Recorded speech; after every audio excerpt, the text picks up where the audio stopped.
السلام عليكم وأهلا وسهلا بكم في قناة شيري ريسيب. اليوم نقدم لكم وصفة التيتي إكسبريس على طريقتي.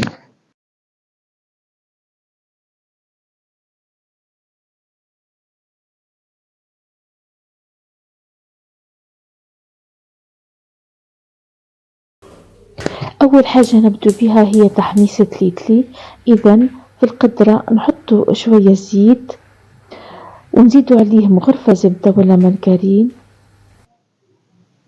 ونحط عليهم تقريبا رطل تليتلي ونبدو في تحريك وتقليب التليتلي حتى يتحمص مليح.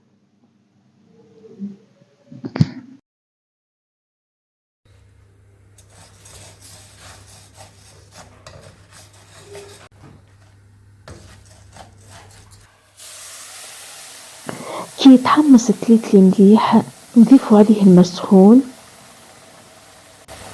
وغرفة كبيرة ملح، نحركوه مليح باش ما يكونش عندنا تكتلات ونخلوه يطيب على نار هادية.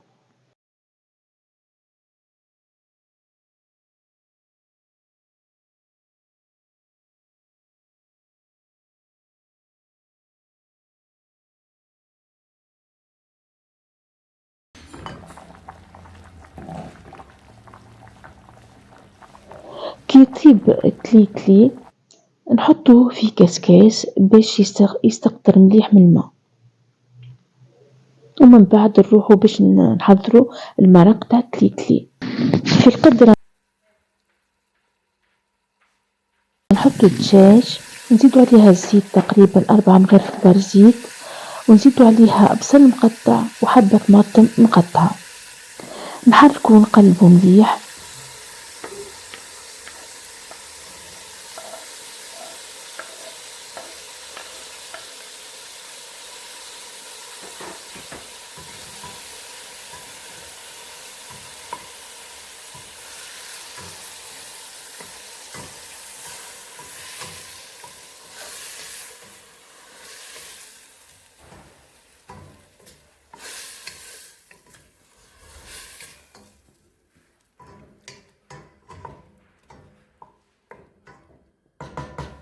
ومن بعد نزيدو تقريبا نصف مغرفة كبيرة ملح، ونزيدو مغرفة كبيرة ثوم، 2 مغارف كبار طماطم مصبرة ومغرفة هريسة، ونحركو ونقلبو مليح.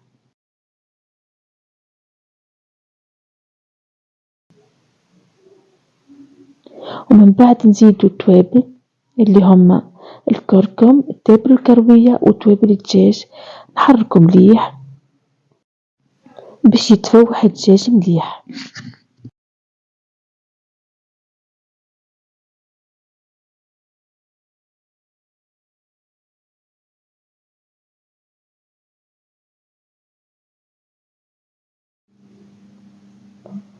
ومن بعد نمرقو بالماء السخون.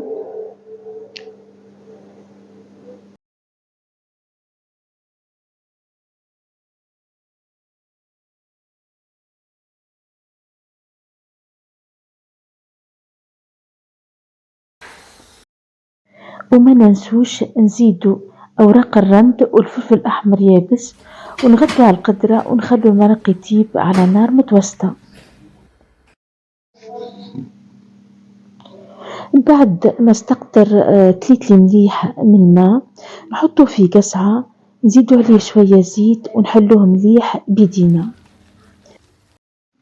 نعاودو نرجعوه للكسكاس ونخلوه يفور فورة واحدة. ومن بعد ما يفور نحطوه في القصعة ونزيدو عليه شوية زبدة ونحلوه مليح بيدينا ونخلوه على جنب.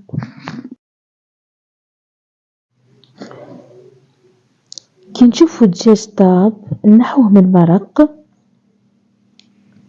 ومن بعد نزيدو الحمص اللي يكون مطبوخ مسبقا ونخلوه يزيد يطيب شوية في المرق. كي يطيب المرق ويعقاد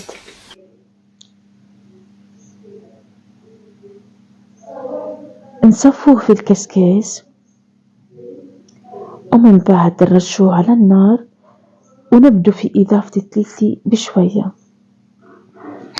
باش يتجمل.